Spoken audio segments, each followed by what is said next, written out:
Welcome back sa usapang cellphone load. Sa video na to, sasagutin natin ang katanungang paano ba magkaroon ng unlimited data for all sites. So dati kasi mayroong binibentang mga SIM sa online, sa mga groups, kaso sobrang mahal po.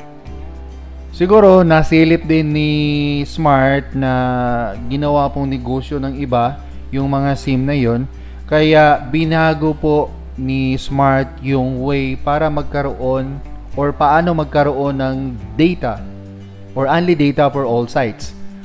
So ako, marami po akong SIM ng Smart at hindi po lahat ay mayroong only data for all sites. Mayroon akong sariling SIM na dati ay supported po ng only data for all sites, pero kinalauna nung hindi ko na siya ginamit ay binawi din ni Smart. Ang SIM na yon ay Talk and Text. Pero mayroon din po akong Smart Bro at Smart Buddy na SIM na dati walang only data for all sites pero ngayon meron.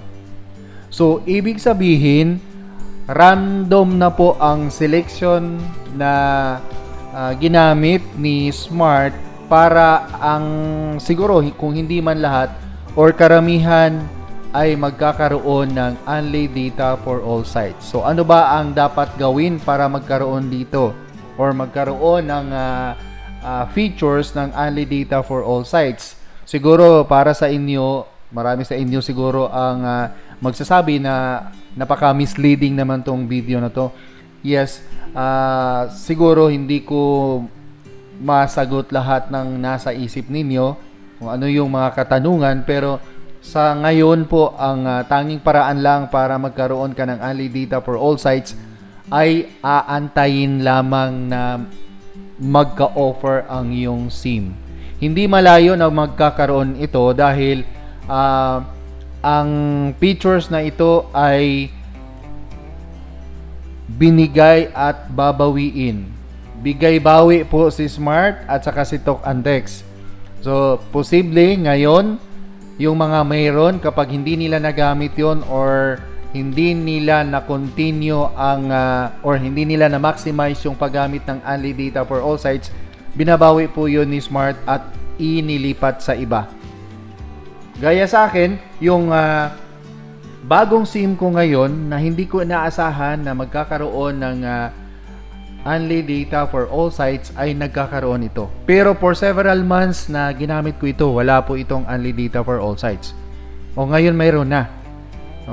And then, yung dating mayroon, other number ko, kasi 'di ba, kung hindi nyo po alam, mayroon po kaming nagbebenta po kami ng mga load, klaseng load.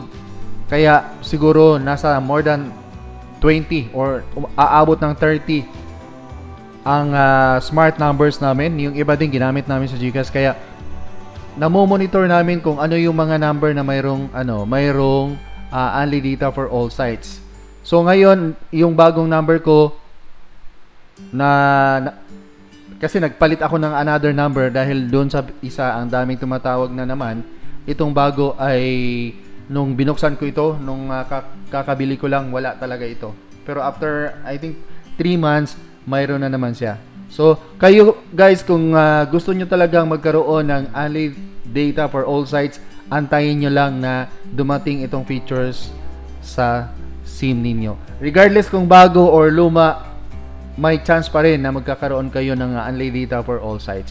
So, tingnan natin yung bagong number ko kung ano ba ang mayroon doon sa only data for all sites. Kasi balita natin, binago po din ang mga promo ng only data for all sites, lalong-lalo na yung price po dito. So, ito po yun. So guys, kung gusto nyo ma-monitor yung inyong SIM card, kung mayroon na bang only data for all sites, ang kailangan nyo lang gawin ay i-dial ang asterisk 123 number sign at i-call. Kung halimbawa dual SIM kayo, So siguraduhin niyo na yung ginamit niyo pang pagtawag ay yung SIM ng Smart. So ganyan po ang mangyayari. Lumalabas na po ang mayroon, kung anong mayroon sa asterisk 123, at ito na nga, number 1 dito ay only data for all sites.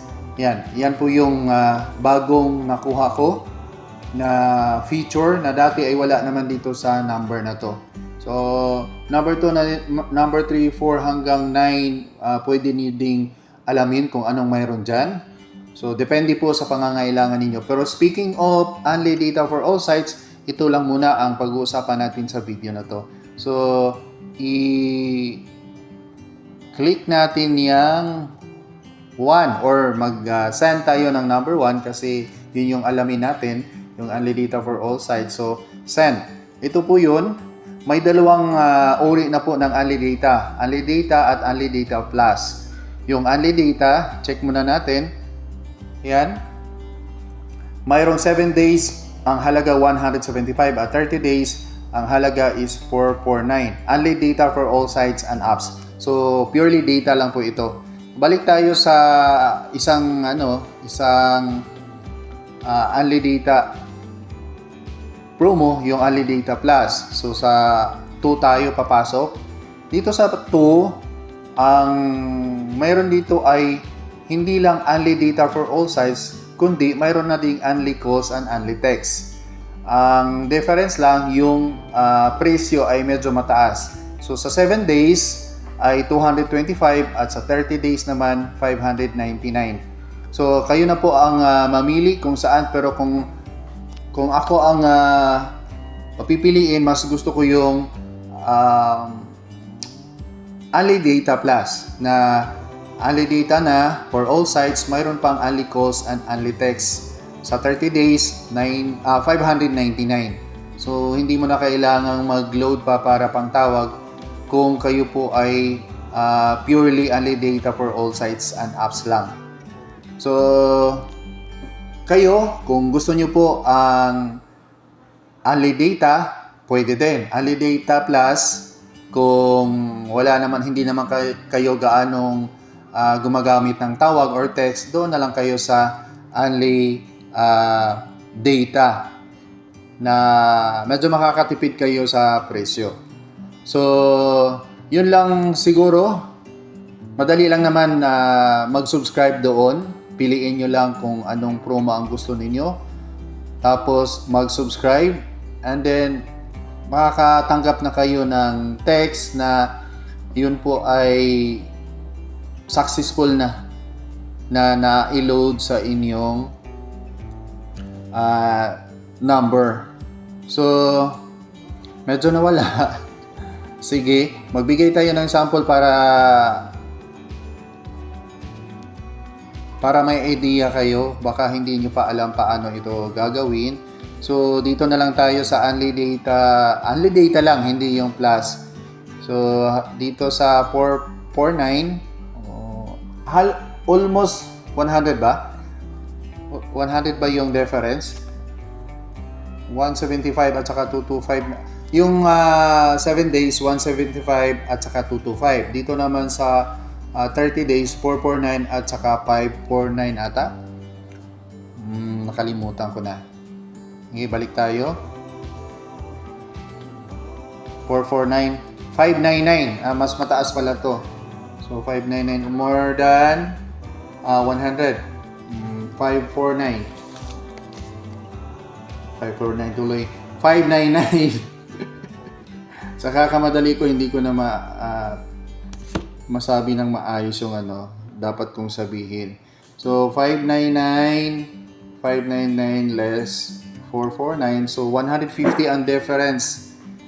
So kung malaki na sa inyo yung 150 para sa tawag and text, o wag na lang. Doon na lang kayo sa isa. Balik tayo. So, balik na naman. Dito na lang tayo sa 1, only data. 30 days na lang para makasave. Kasi 175, 7 days.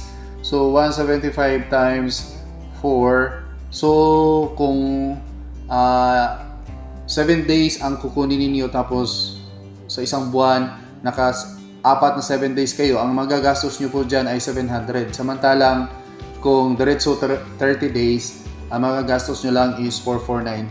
Makakatipid kayo. So, kung gusto nyo pong mag-subscribe ng 30 days, so piliin nyo lang ang number 2. So, yan na po. Only data for all sites and apps, 30 days, 449. Tapos, ano nyo po yung number 1. Yan, tapos send. Pag nag-send na yan, magko-congratulate yan sa inyo kung successful na yung ina-avail ninyong promo. So, hanggang dito na lang. Maraming salamat po at shoutout sa lahat ng mga followers at viewers ko po dito sa Usapang Cellphone Load. Hanggang sa muli po, paalam.